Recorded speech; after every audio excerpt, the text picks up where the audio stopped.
জাতীয় থেকে আন্তর্জাতিক, প্রান্তিক, জনপদ থেকে নগর, চারপাশে ঠিক কি ঘটছে এই মুহূর্তে তা নিয়ে আয়োজন এখন চারদিক। আপনাদের সঙ্গে আছি আমি নাজমুস সাকিব।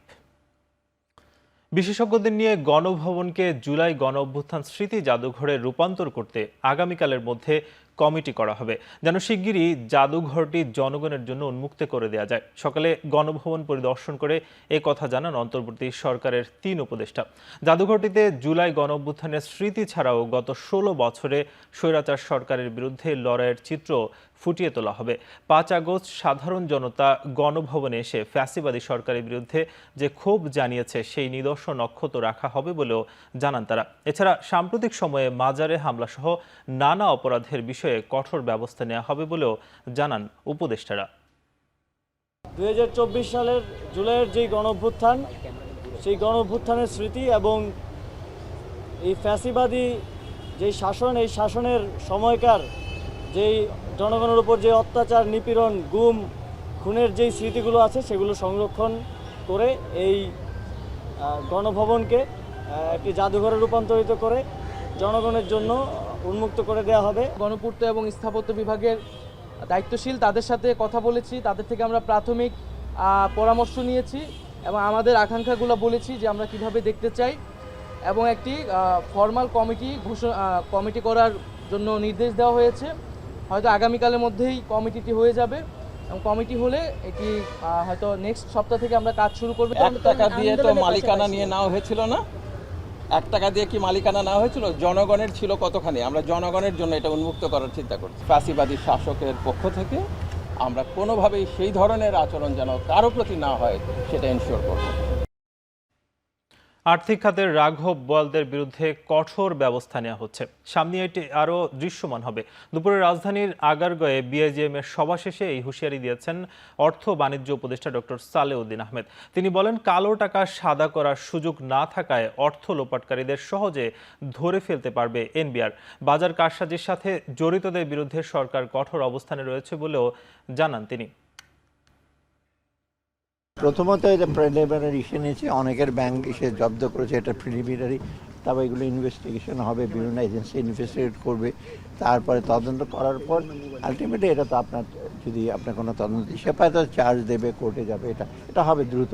এবং এটার জন্য তো একটা টাস্কফোর্স হচ্ছে ফিরিয়ে আনার জন্য, খুব টেকনিক্যাল জিনিস।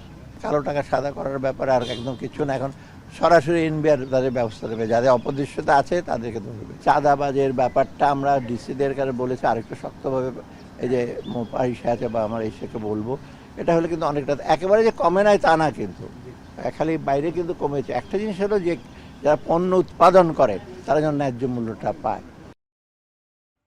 ভারতের কাছে বাংলাদেশের স্বাধীনতা, সার্বভৌমত্ব নিরাপদ নয় বলে মন্তব্য করেন বিএনপির সিনিয়র যুগ্ম মহাসচিব অ্যাডভোকেট রুহুল কবির রিজভী। সকালে শেরেবাংলা নগরে সাবেক রাষ্ট্রপতি শহীদ জিয়াউর রহমানের সভাপতিতে নার্সেস অ্যাসোসিয়েশন অব বাংলাদেশের ২১তম প্রতিষ্ঠা বার্ষিকী উপলক্ষে পুষ্পার্ঘ্য অর্পণ করে এই মন্তব্য করেন তিনি।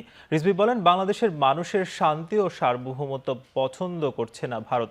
শেখ হাসিনা বাংলাদেশে নেই, সেই কষ্ট ভারতের নীতি নির্ধারকরা ভুলতে পারছে না। এই দেশের জনগণ নয়, ভারতের কাছে শুধুমাত্র শেখ হাসিনাই নিরাপদ বলেও মন্তব্য করেন তিনি। এছাড়াও তিনি আরো বলেন, ভারতের সাথে বাংলাদেশের অমীমাংসিত অনেক বিষয় আছে, তবে আমরা পরস্পরের সার্বভৌমত্বকে শ্রদ্ধা করি। কোনো বিশেষ ব্যক্তি বা দলের সাথে যোগাযোগ বাংলাদেশের মানুষ মেনে নেবে না বলেও হুঁশিয়ারি দেন তিনি।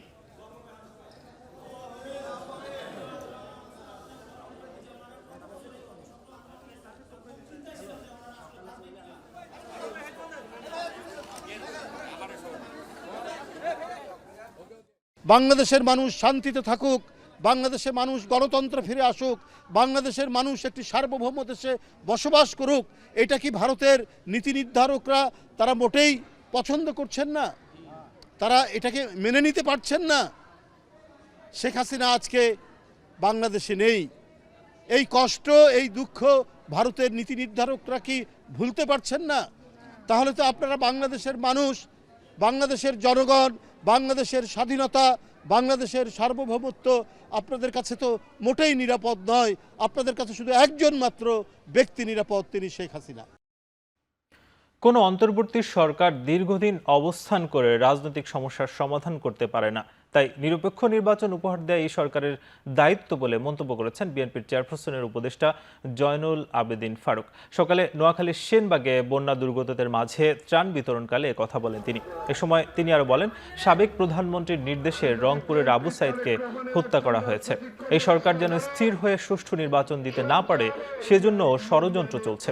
নতুন করে আওয়ামী লীগের সুবিধাভোগী কেউ যদি বিএনপির ছত্রছায়ায় মাথা চারা দিয়ে ওঠে তাহলে সেই নেতার বিরুদ্ধে ব্যবস্থা নেওয়া হবে বলে মন্তব্য করেন তিনি।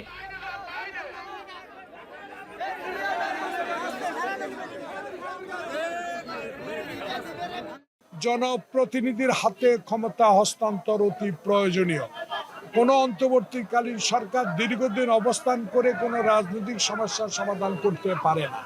তাই রাজনৈতিক দলেই দেশের শক্তি, দেশের বল, একটি নিরপেক্ষ নির্বাচন উপহার দেওয়াই এই তত্ত্বাবধায়ক ইন্টেরিয়াম গভর্নমেন্টের দায়িত্ব বলে আমি মনে করি। সেই জন্য আমি এই জন্য বলেছি, এই সরকারের বিরুদ্ধে যারাই ষড়যন্ত্র করুক না কেন, আমরা এই সরকারের সাথে আছি। এবার আন্তর্জাতিক সংবাদ। ভারতের সামরিক বাহিনীর শীর্ষস্থানীয় কমান্ডারদের বাংলাদেশে চলমান পরিস্থিতি পর্যালোচনার নির্দেশ দিয়েছেন দেশটির প্রতিরক্ষা মন্ত্রী রাজনাথ সিং। গত বৃহস্পতিবার উত্তরপ্রদেশের লখনৌতে সশস্ত্র বাহিনীর কমান্ডারদের প্রথম যৌথ সম্মেলনে তিনি কথা বলেন। একই সময় তিনি রাশিয়া ইউক্রেন যুদ্ধ ও ইসরায়েল হামাস সংঘাত পরিস্থিতির বিষয়টিও উল্লেখ করেন। পাশাপাশি ভারত একটি শান্তিপ্রিয় দেশ দাবি করে যে কোনো অপ্রত্যাশিত ঘটনার মুখোমুখি হলে শান্তি রক্ষার স্বার্থে যুদ্ধের জন্য প্রস্তুত থাকার নির্দেশ দিয়েছেন ভারতের প্রতিরক্ষা মন্ত্রী। এমন সময় রাজনাথ তার দেশের যুদ্ধের প্রস্তুতির কথা বলছেন যখন বাংলাদেশে ক্ষমতার পালাবদলে অন্তর্বর্তী সরকার দেশ পরিচালনা করছে এবং সাবেক প্রধানমন্ত্রী ভারতে পলাতক। তবে বাংলাদেশ ছাড়াও প্রতিবেশী সব দেশ ও বৈশ্বিক যুদ্ধ পরিস্থিতির দিকে ইঙ্গিত করেই তার দেশের সেনাদের যুদ্ধের প্রস্তুতি নিতে বলেছেন।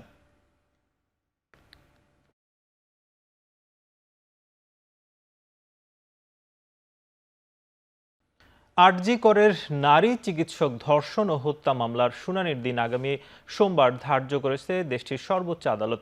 এদিন সুপ্রিম কোর্টে মামলার শুনানি শুনবেন প্রধান বিচারপতির বেঞ্চ। এদিকে আর্থিক দুর্নীতি মামলায় সিবিআই এর নির্দেশ চ্যালেঞ্জ করে সর্বোচ্চ আদালতে আপিল করেছেন আরজি করের সাবেক অধ্যক্ষ সন্দীপ ঘোষ।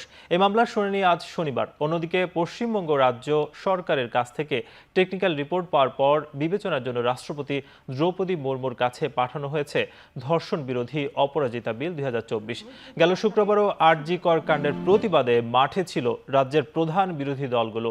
এদিন রাজাবাজার থেকে ডিসি নর্থের অফিস পর্যন্ত মিছিলের ডাক দেয় কংগ্রেস।